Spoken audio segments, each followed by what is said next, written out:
It's great to spend some time with you all this evening. And what we're going to be focusing our attention on is how to accelerate the growth in your dental practice.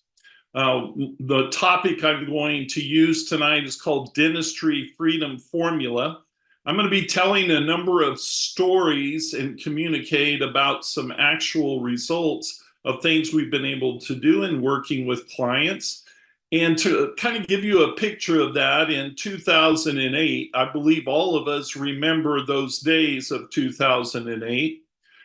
We were introduced through various organizations in the dental field to dentists, and we had 41 offices that were introduced to us as new clients in 2008. Within 30 months, 36 of those dental offices doubled in revenue, and the average increase in profitability was 5 times. Some of the stories I'm going to tell you are going to be organizations that grew 10 times, organizations that grew 8 times, and organizations that grew approximately 4 times in a reasonable period of time. So to give you just a little bit of a perspective about me, for nearly 40 years, my coaching organizations have been coaching businesses, a little over 1,800 businesses. Well over a third of those businesses have been dental enterprises. I am the founder and CEO of the premier dentistry advisory group of companies, including Empowered Business Coaching and the Empowered Business Brokers of EXP. I'm a sought-after speaker in the industry. Probably the most important thing, though, our clients in the dental world have been able to double their revenue in 3 years or less while increasing their profitability 4 to 6 times. We have a number of relationships with buying units for dental practices, private equity, DSOs, and individual buyers. From a personal standpoint, I have been married 45 years. I have 4 children. I have 17 grandchildren and 3 great-grandchildren. We have built an organization that I have available to me, as many as 200 coaches. So we have capacity to coach many clients at any given period of time. One of the most important things that I like to help people to understand is the law of expansion, that growth always increases your capacity. And people ask me, how do you grow a business? How do you grow a dental organization? How do you grow a multiple dental office organization? And the concepts are very similar across the board. If you want to expand your ability to grow, you have to expand first and foremost your learning. So, you ask yourself where you want to be in your business. You ask yourself by when you want to be there in your business. And you ask yourself, what is it I have to learn to be able to go from where I am today to where I want to be in my business? A lot of that is just business savvy and really growing businesses and accelerating them properly by taking the right steps and accomplishing those goals. Now, many of the clients I've worked with, when I'll start talking to them about where they want to be, they'll say they want to grow 15 or 20% a year. And my answer to that is always the same. Let me just make sure I am clear. If you knew it were possible to double your business in revenue and increase your profits 4 to 6 times in 3 years or less, would you want to go after it? And some people want to grow slowly because they haven't improved their beliefs. They're limited in what they believe is possible. Your learnings and the things that you continue to develop about yourself in self-development dramatically impact your beliefs. And your beliefs impact the questions you ask. So if somebody wanted to grow a business, let's say from $3 million to $3.5 million, there's certain questions they need to ask that get them from that 3 million to 3.5 million. If that same individual, though, over a period of time wants to grow from 3 million to 10 million, they got to ask a whole different set of questions, and they have to have a whole different set of beliefs. And of course, they're going to have to learn more about what it takes to be that type of a business. So depending upon growth goals, it really dramatically impacts what's possible. The other thing I would tell you is that those learnings that you have that impact your beliefs and recognize possibility and change the questions you ask start to change the decisions that you need to make on a 90-day period of time. Every 90 days, you have to make certain level of growth to be able to have grown a certain level over 3 years. So if you set a goal to grow in 3 years, in the first 90 days, you really are not making progress, you may not be able to achieve your goal in 3 years. So the decisions you make today should be based on the end in mind of 3 years, 5 years, 10 years, whatever it may be. The actions then have to be in alignment with the questions you're asking, the beliefs that you have, the decisions that you make. And so you may have to take different actions, and you have to learn to prioritize. One of the keys is to get clear about what you need to prioritize in your business, then to execute those priorities at the highest level, and then ultimately be held accountable to both. So once you have the learning, beliefs, questions, decisions, and actions, you'll get the results. And if you keep going down that path over year after year after year, you increase your learnings, you increase your beliefs, you increase an understanding of the right questions to ask, the decisions to make, the actions to take, and the results you want to get, then the law of expansion will take you to your potential. Now, you want to take a really good look at this. Apparently, after this session is done, you're going to have a quiz, and the quiz will be related to what you just saw there. So take a snapshot of it or whatever you need to do, but I want you to be really aware of that process. Now, the formula, the dental formula that I came up with was as a result of working with many clients over the years. They would tell me that a good word for who I am is empowering. So I developed an empowerment formula, and that formula is you take energy, which is connecting your passion and purpose, you multiply it by efficiency, which is the right people doing the right things right at the right time, and then ultimately in excellence. And excellence is the practice of proven principles. And if you're going to make a maximum impact in your business, that will be your exceptional results.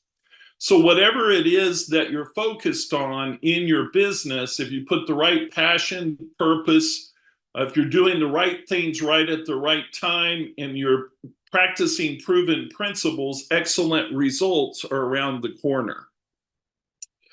So what we developed over time was a 12-step approach that really enables you to accelerate your business, but also maximize the business sale when you're ready to make that decision. So we do a business and life assessment discovery process that then leads to aligning personal goals with business goals and business strategy. We develop a 5-year interactive business acceleration plan and basically break down 5 years into 20 90-day periods when we strategize different things, and we set goals for each of those 90 days. And then we work on mastery, moving from chaos to control the mastery in areas such as scheduling to goal, treatment acceptance, exceptional patient experience, exceptional clinical experience, and collections. Ultimately, then that's going to lead to being in a position where, as we're looking at all those things we want to master, we have to test and measure. because whatever gets tested can be measured and then it can be improved. The way you do that is you identify in your practices key performance indicators, indicators that are peak performance when you hit certain numbers, but they're key performance indicators that are at least telling you where you stand. And then ultimately, you begin to need to leverage systems. I always say a really great running practice is 80% systemized, 20% is the human or people aspects of the business. Most practices are 20% systemized. So there's a lot of work that usually needs to be done in that area. The other area that can be very important is having the right leadership in place in all of the different leadership roles, whether that be an office manager or a COO of multiple practices and office managers, whether that be some clinical leaders, hygiene coordinators, could be an assistant lead, could be a number of different roles. You could have someone in your office be a lead of study guides or study groups, I should say, that might be done by doctors. So leadership becomes very important. But the other part of it is you have to have really strong huddles. You got to have great team meetings, and you've got to build a great culture that is representative of core virtues and core values. Then we want to maximize potential. We have some tools that enable us to run some models to see what we need to be doing production per hour, per producer, to achieve the goals we want to achieve.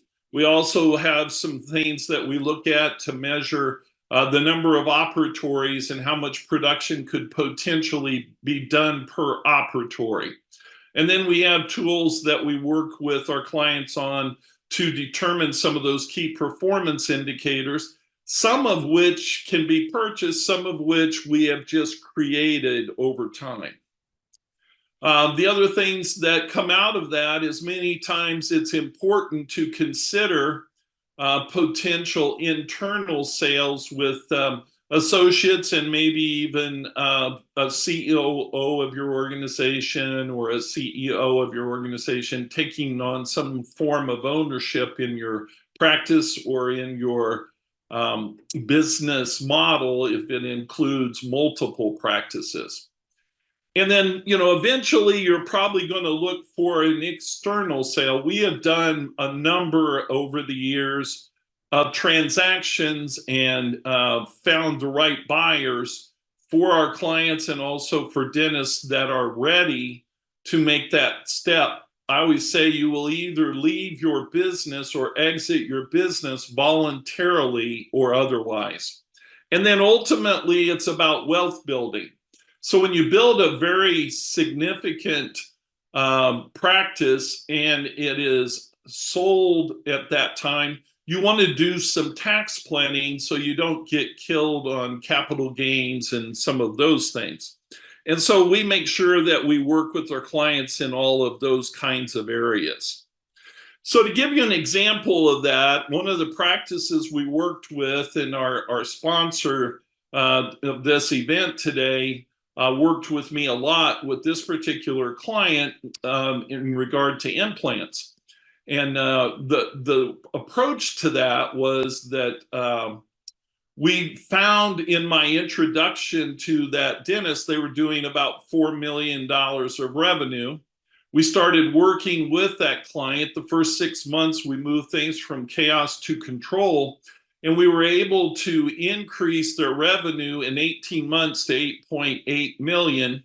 And then after 7.5 years to over 30 million. That led to also a tremendous increase in profitability. And by the way, if any of you want a copy of a video of a testimonial where I'm sitting down with this gentleman, I'm more than happy to share that. So you just can request it. Ultimately, a $400,000 net profit was how well they were doing. In just 18 months, we grew that profit by over 6 times to 2.6 million. And in 7.5 years, their profit was 6 million. Why that became important is because when I first met with them, 4 million was the expected, what they thought they could get for sale. That's all that anybody would at least show interest at, was about 4 million.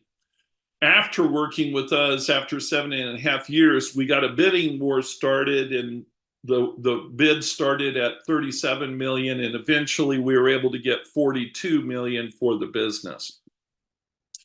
Now, one of the reasons that happened, and you'll see on the screen, there's an example of 1200 and 1500 highlighted in different colors of blue. Pay attention to that, because when I first started with that Buffalo practice, they were doing $1,200 and $1,500 of production per hour, respectively. And on 4 days a week, based on 170 days a year, which is just a little bit over 44 weeks a year, you'll find that that all calculates based on 8 hours a day.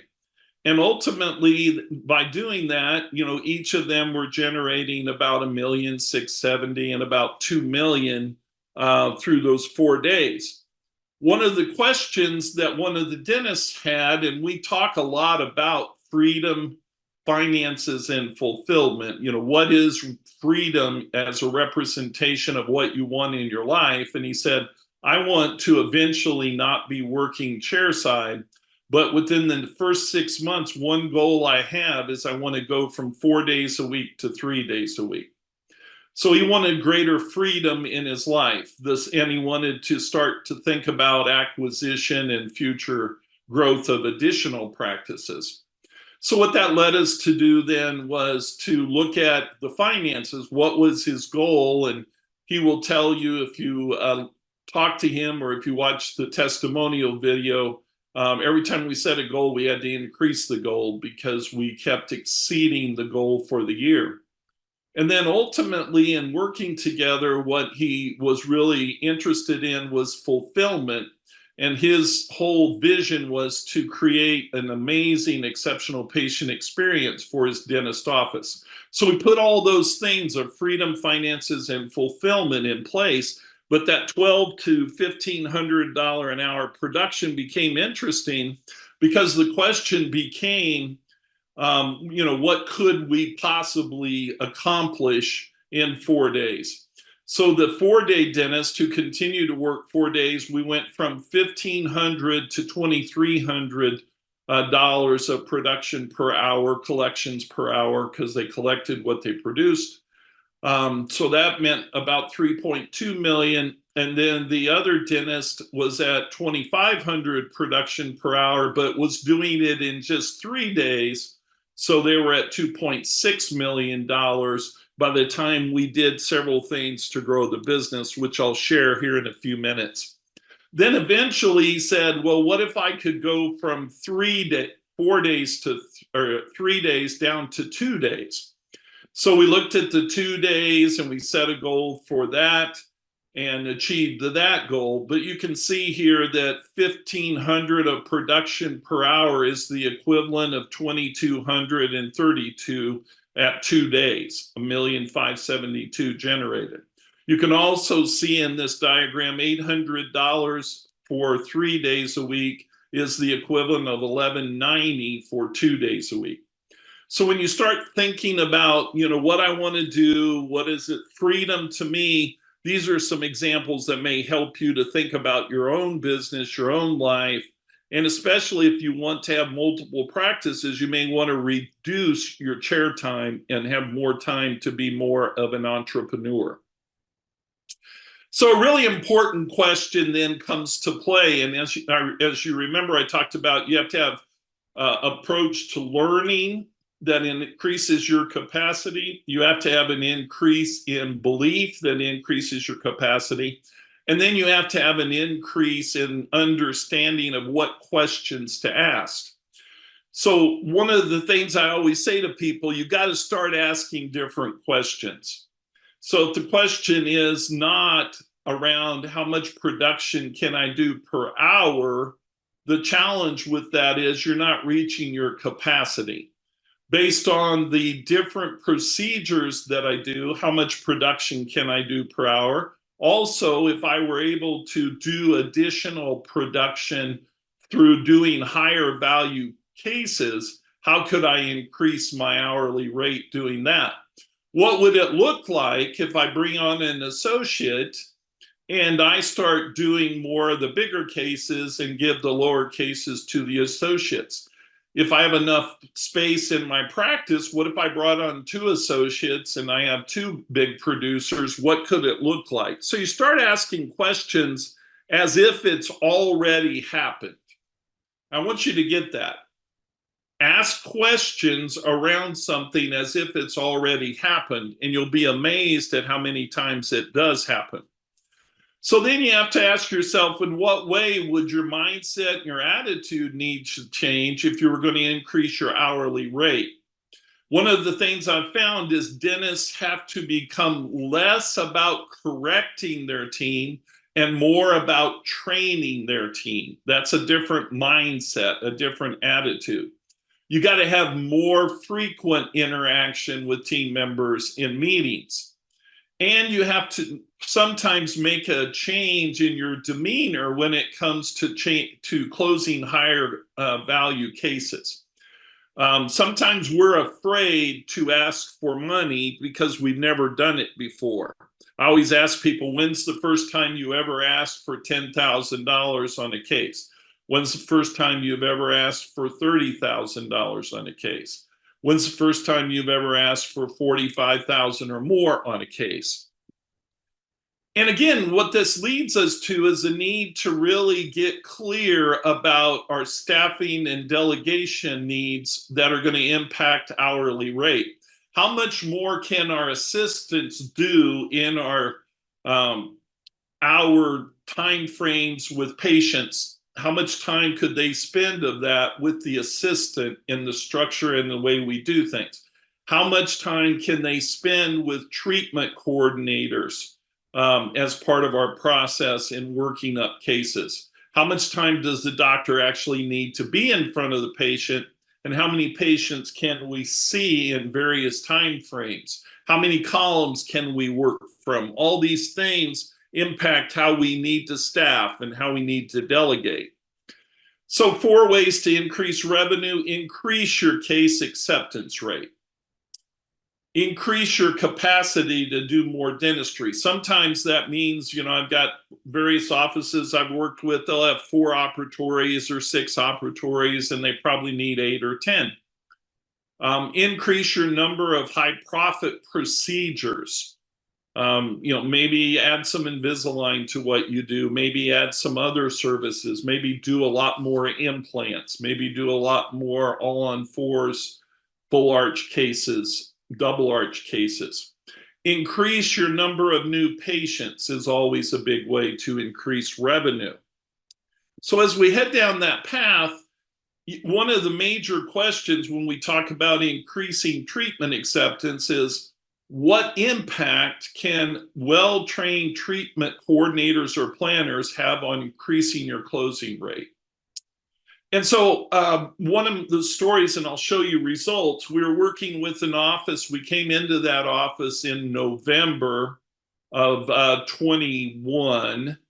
And ultimately in that year, they were doing just a little over $3 million a year in revenue, a run rate of about $270 a month.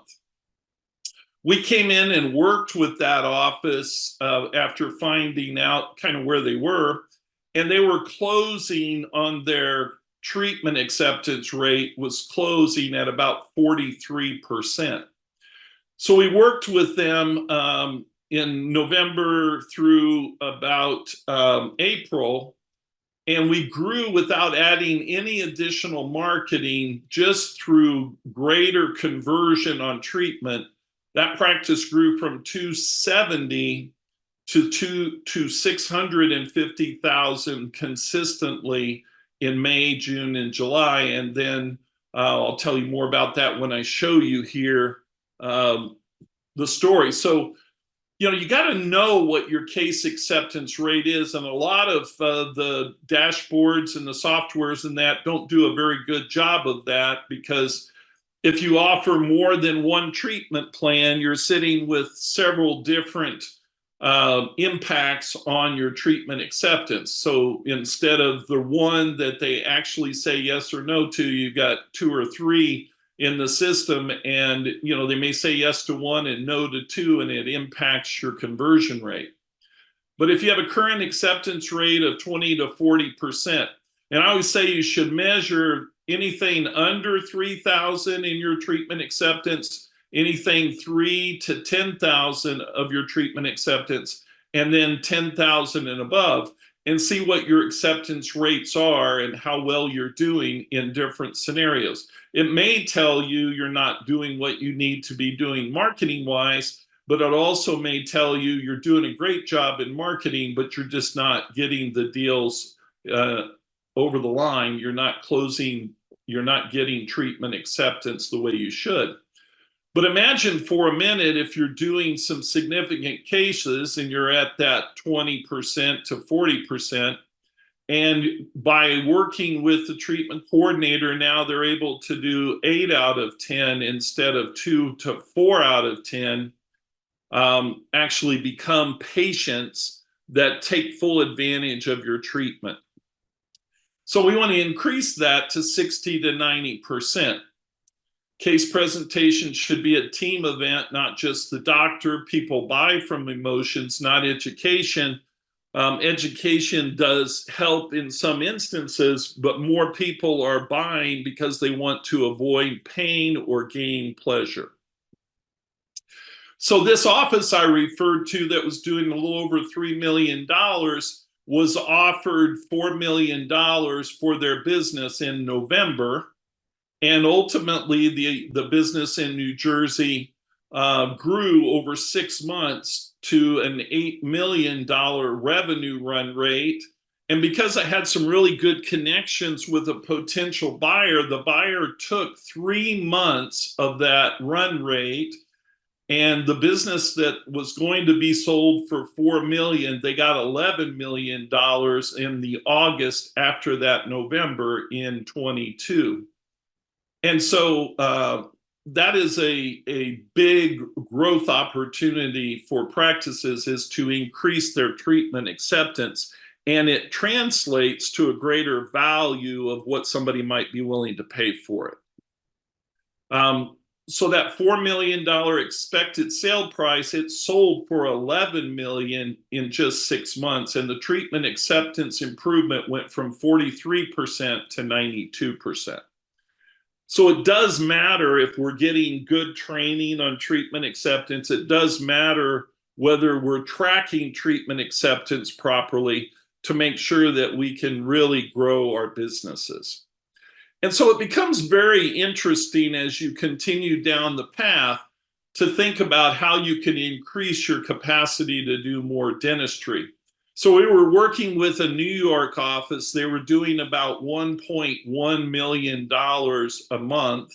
They had 10 practices. And when we started to look at growing their business, they had a goal of getting to $2 million. And so we started by adding hygienists, and then we focused on training the hygienists. So the hygienists were doing an average of about $140 an hour. So we sat down and figured out what we could do, what kind of plan we could put in place. And then we got the average per hygienist to $270 an hour. So we then added more hygienists. We got busier and busier and busier. We added hygiene rooms, we added space, we added more dentists, we added more staff, we added more treatment rooms so we could close a lot more full arch cases and big cases. We trained the hygienists to really identify opportunities in a bigger way. And after about 9 months, our run rate went from 1.1 to 2.3 million a month. So increasing your capacity to do more dentistry can be a huge opportunity when that happens. And so another really good question is, could you dedicate one additional day to your high value clients? So when we changed the Buffalo office from 1,300 and 1,500 production per hour to 2,300 and 2,500 respectively, we identified Tuesdays from 8 to 1 o'clock as being only scheduled for big cases. And then we again saw that we could succeed at that every Tuesday. Those were big case days. We then implemented another day on Thursday to do the same thing. And by doing so, we were able to get our hourly rate during those blocks of time at 4,000 to 6,000 an hour because we were doing full arch cases and big cases. And so when you start to look at your hourly rate and you start to look at how to approach it, you may need to dedicate some time to really be able to achieve the higher production per hour. And how would you need to change the training of your staff to increase your average hourly rate? And you've got to be intentional. It's got to be very intentional. Training is not something you do occasionally. Training is something you do all the time. Training you do with your existing team members that have been with you for 30 years, 10 years, 5 years, and you do it all the time because if you're growing and you're building your organization, you're adding staff all the time. And so you want to have ongoing, consistent blocks of time for training. You want to make it something that people look forward to. You want it to be something that is connected to incentives. So you offer the training, you offer incentives, and the two go hand in hand. For them to qualify for the incentives, they have to attend training.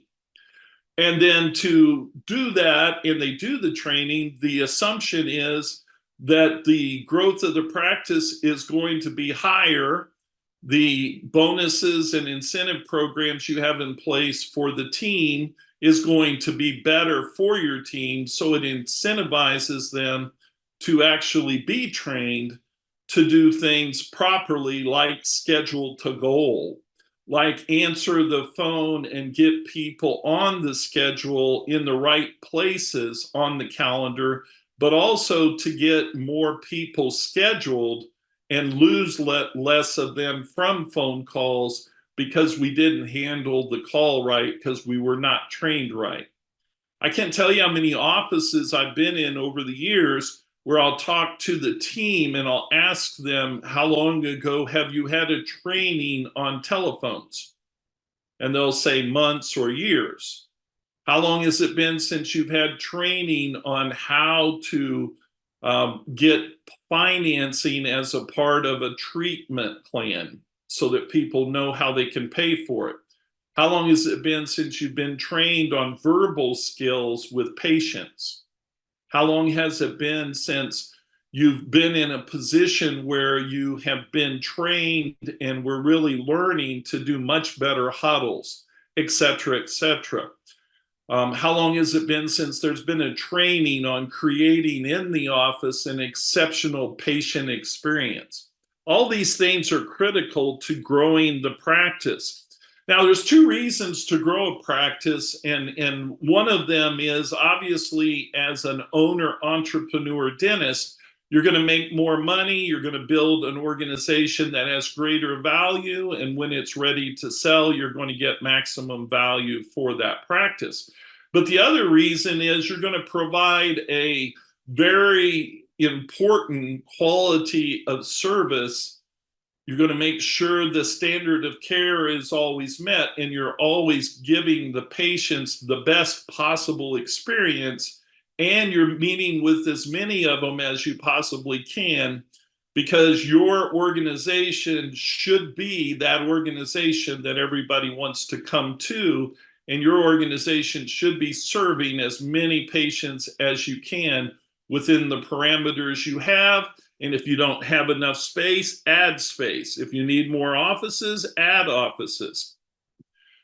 The other thing that comes out of that sometimes is you may need to adjust your marketing to increase your hourly rate.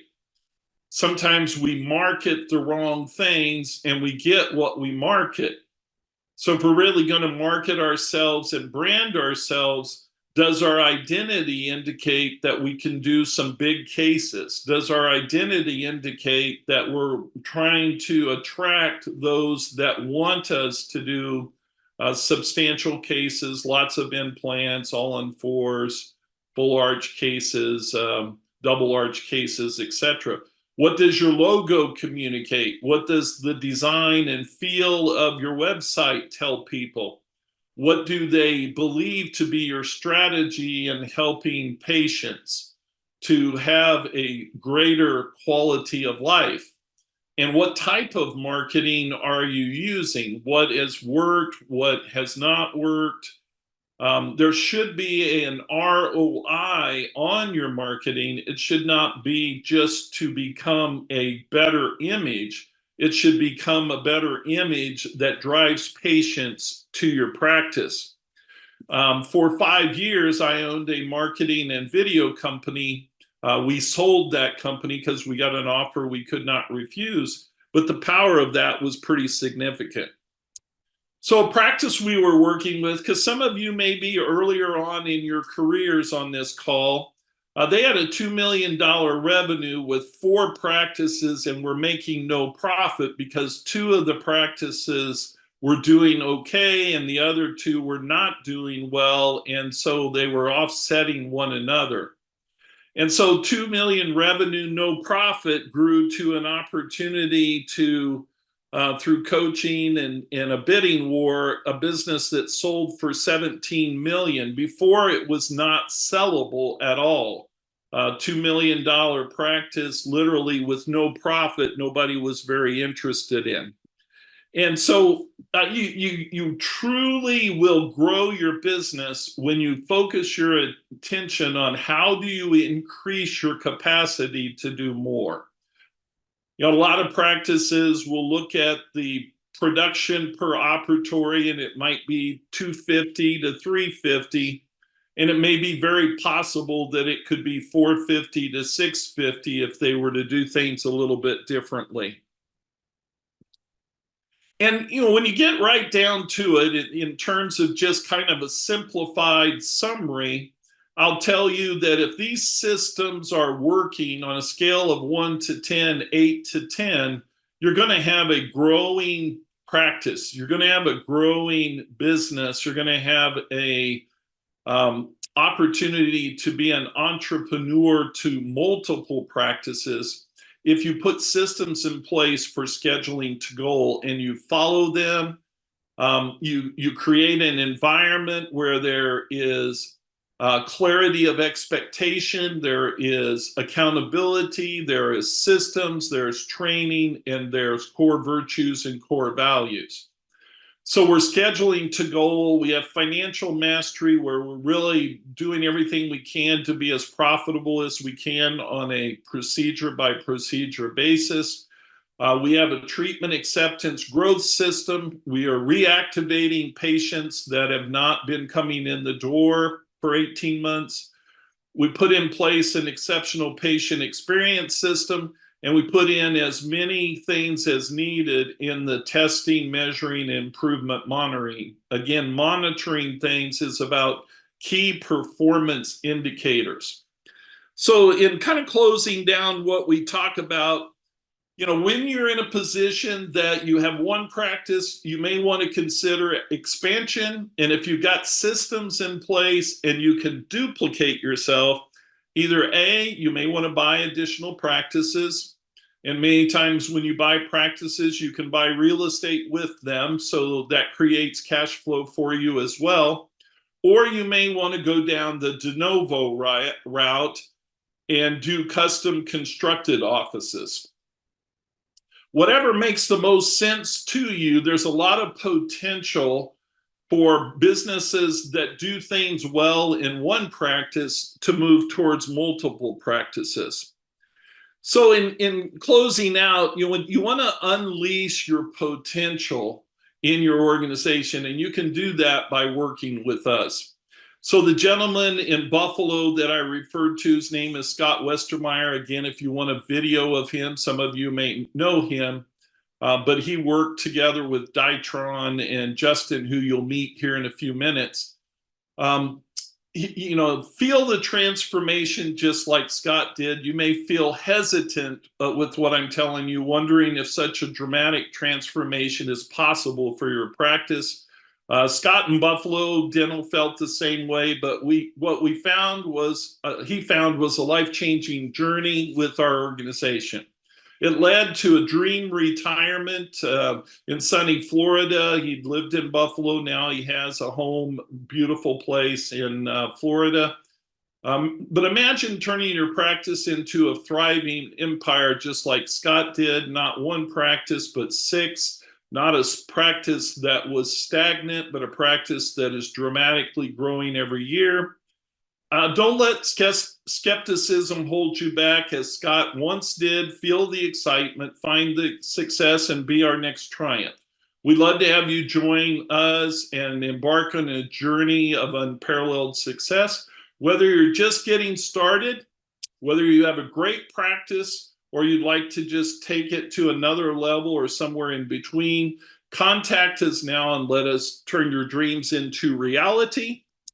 The services we offer are business coaching, business brokerage, business valuations. We have virtual CFOs and COOs. We do interactive 5-year business plans and 3-year business plans.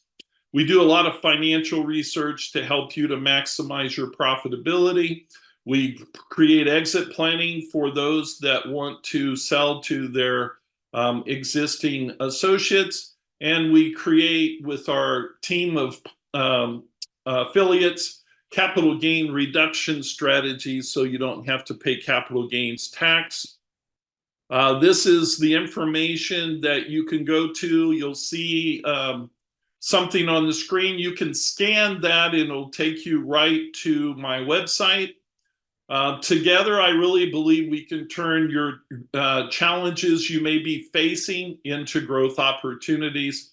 And trying to say right on time for Lisa, I'm finishing my time with you in terms of my presentation, but I'm here also to answer any questions that you may have.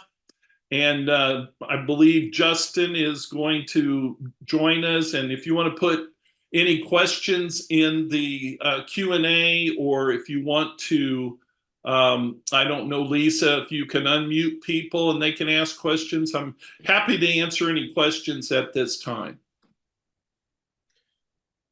Thanks, Earl. Appreciate your help. We have a few questions. One asked, there's issues with finding the right people and getting them onboarded. Many employees just want to do their job, get paid, be left alone, taken care of. Paid, let alone care about your success.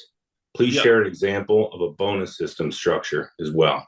Wow, that would take some time to do right. But the first person I want to bonus is the office manager. The office manager has to be the driver, has to have a lot of authority, has to be trained to do the things that need to be done in the practice. So as an example, I'm working with a practice right now, and the situation is they're a $5 million practice, and they have a goal to grow to $7 million this year. They're going to pay a 2% of growth over the previous year bonus to their office manager, and they're going to pay a 2% bonus that is shared amongst all the other dentists if they also achieve that goal. Also, in some cases, we'll incentivize treatment acceptance. So if you have a treatment coordinator and you want to give them goals on the treatment acceptance that you expect them to get, and if they hit it, you may pay flat bonus fees, or Sometimes we'll have incentives on people based on the dollar amounts that they are able to close through treatment acceptance, especially if it's a bigger practice and there's more than one treatment coordinator. If you have a treatment coordinator that oversees other treatment coordinators, you may pay 5% more to them than to the others. So there's a lot of ways to do that. When it comes to team members, I always believe practices should be in growth mode. So one of the mistakes I see is you should always be interviewing, always be interviewing. You never know when you may lose a front desk person. You may not know when you lose a hygienist, an assistant, or even an office manager.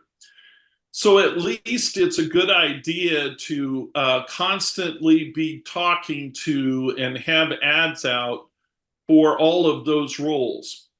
And, it's not a bad idea if you can get connected to some recruiting organizations. If you guys contact me, I've got some really strong recruiting organizations that I've worked with that will actually have a good list of people that they can introduce you to. But again, my number one strategy is always be in the interviewing and recruiting mode, because you never know when you're going to find that diamond. And you also know whenever you have to hurry to hire someone, you're probably not going to get the cream of the crop, if that makes sense. I hope that helped whoever asked that question. Earl, there was an add-on to that question. How about DA and hygiene bonus?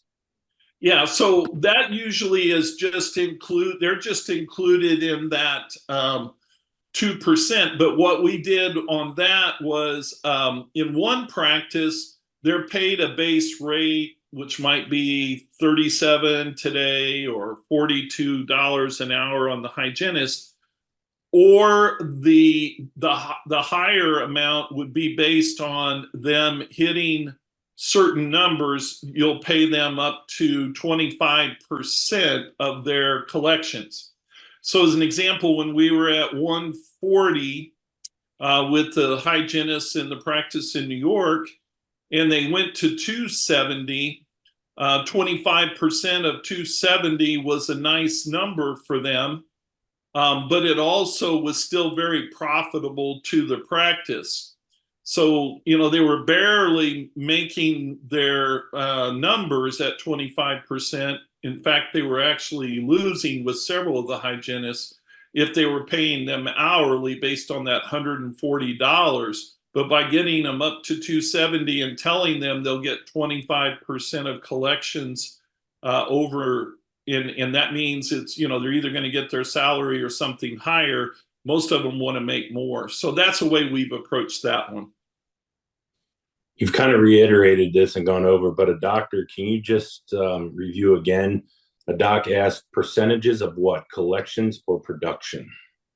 Well, it depends again on the office. Some offices are fee for service. Some offices are based on doing a lot of insurance. And I obviously don't know the audience as well as I would like to answer that. The examples I was giving is based on production and collections being virtually the same, Justin. And so if practices are doing a lot of write-offs for various reasons, whatever they are, they're probably going to want to base their numbers on collections more than production. Perfect. Thank you for that. And then one last question that just showed up. Can you show the 6 systems to implement for the practice? That I showed already? Yes. Yeah. This is what they want. You can take a picture of that if you'd like.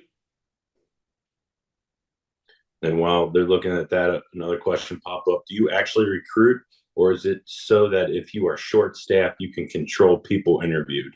Also, those interviewed, aren't they expecting instant jobs?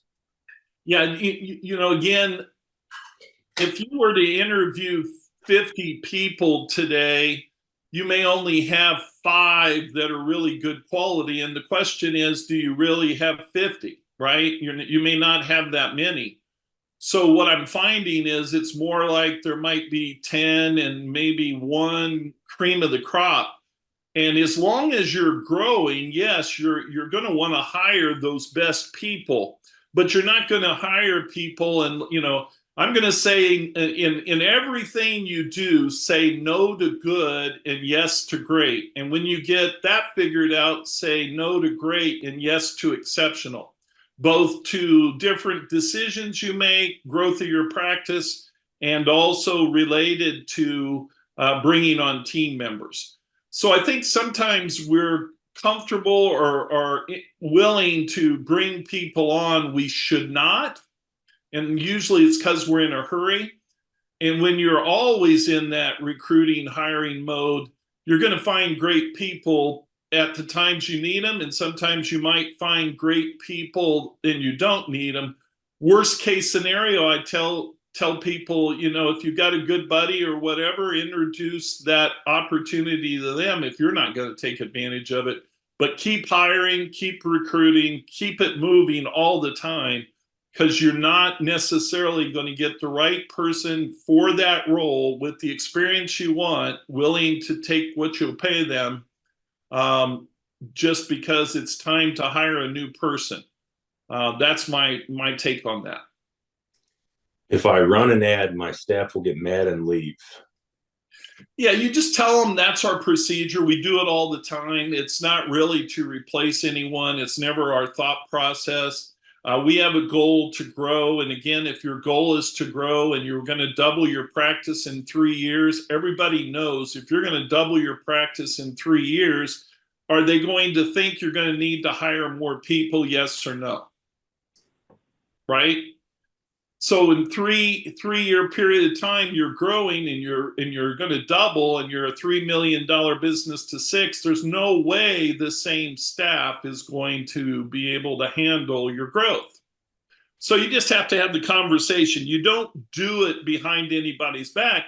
You do it as a group. And when I'm coaching the group, I say, hey, one of the philosophies I want you to implement, it doesn't mean your job's in jeopardy or any of those kind of things, is we want to have an approach where we're always in the process of trying to find good people as we grow, and we are going to grow.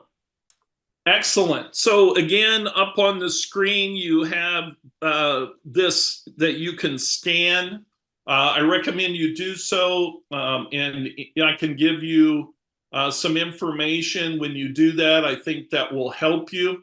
If you're interested at all in looking at the possibility of selling your practice in the next 18 months or 36 months or less, please contact me. I've got tremendous contacts and ones that are really a good approach to a exit strategy, not one that's going to come in and corporatize you so much that it makes your life miserable. We have those kinds of things. And then if you're looking for an opportunity to grow your business and do it with someone that has a lot of experience in making it work, our organization at the Premier Dentistry Advisory Group can truly help you. You see my email, that phone number, and also that Premier Dentistry Advisory Group.com is my website that you can go to as well. All right. Thank you so much for the opportunity, Catapult, to talk to everyone and share what I've been able to help other people do. And I look forward to helping anybody I can.